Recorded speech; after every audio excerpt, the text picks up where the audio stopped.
I want to answer a transmission question by one of our viewers.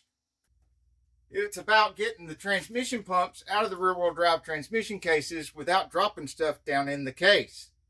After I get a pan and tail housing off the unit on the bench so the fluid can drain and I've got the tail exposed, I'll hold the transmission like so over a hole that I've drilled in the table and pin it with a nut and bolt.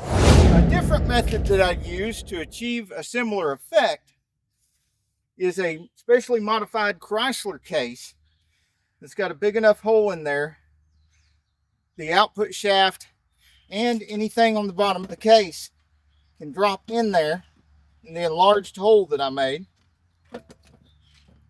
and hold it nice and steady with the gravity holding everything down the way it should be, and then I can get the pump straight up out of there.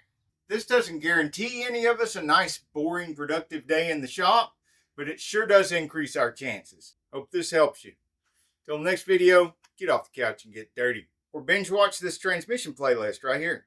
Insanely cool cars, tool reviews, and auto repair videos.